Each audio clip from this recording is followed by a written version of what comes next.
Hello friends, welcome to my YouTube channel. आज मैं आपको 1781 के अमेंडमेंट एक्ट के बारे में बताऊंगा। इसे एक्ट ऑफ सेटलमेंट भी कहा जाता था।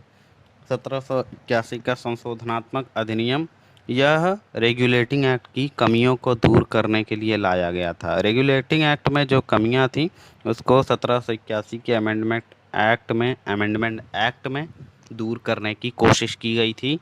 तो इसमें मुख्य रूप से 4 बातें हैं जो हम आपके साथ शेयर करेंगे। सबसे पहला, कोलकाता की सरकार को बंगाल, बिहार और उड़ीसा कोलकाता की सरकार को बंगाल, बिहार और उड़ीसा तीनों के लिए विधि बनाने का अधिकार दे दिया गया। कोलकाता की सरकार को बंगाल, बिहार और उड़ीसा तीनों के लिए कानून बनाने का अधिकार दे दिया गया। मतलब अब कोलकाता की सरकार बंगाल, बिहार और उड़ीसा तीनों के लिए कानून बना सकेगी। और इसमें दूसरा पॉइंट हो गया। चलिए अब दूसरे पॉइंट पे हम लोग चर्चा कर लेते हैं। दूसरा पॉइंट, कंपनी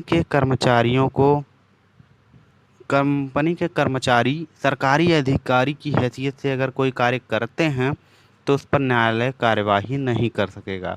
मतलब सरकारी अधिकारियों पर न्यायालय कार्यवाही नहीं करेगा। जो कंपनी के कर्मचारी सरकारी अधिकारी की हैसियत से कोई काम करेंगे उस पर न्यायालय कार्यवाही नहीं करेगा।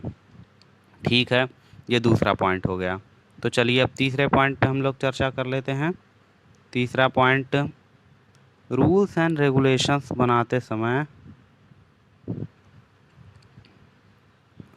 रेगुलेशंस बनाते समय सरकार और न्यायालय को भारतीयों के धार्मिक रीति रिवाजों का ध्यान रखना पड़ेगा। मतलब रूल्स एंड रेगुलेशन बनाते समय सरकार को और न्यायालय को भारतीयों के धार्मिक रीति रिवाजों का ध्यान रखना होगा। ये पॉइंट नंबर 3 है। मतलब अगर कोई नया कानून बनाया जाएगा तो उसमें भारतीयों की धार्मिक रीति रिवाजों का पूरा ध्यान रखा जाएगा। और अब फोर्थ पॉइंट पे हम लोग आ जाते हैं। हम लोग जो है राजस्व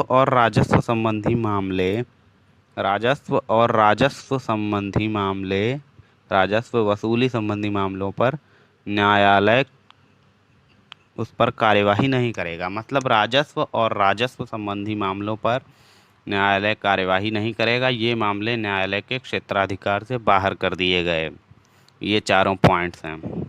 चलिए एक बार फिर से सभी पॉइंट्स को रिवाइज कर लेते हैं। तो ये रहे चारों पॉइंट्स स्क्रीन पर, आप देखिए।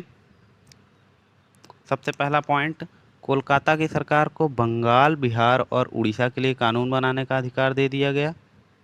दूसरा, कंपनी के कर्मचारी सरकारी अधिकारी की हैसियत से कोई काम करेंगे तो न्यायालय कार्यवाही नहीं कर सकता। ये दूसरा पॉइंट हो गया। और तीसरा पॉइंट, रूल्स और रेगुलेशन बनाते समय भारतीयों की धार्मिक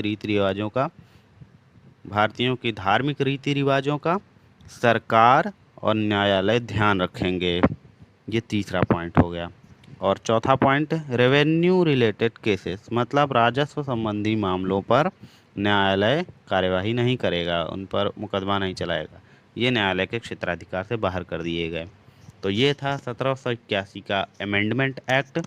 अगले वीडियो में हम आपको पिट्स इंडिया एक्ट के बारे में बताएंगे।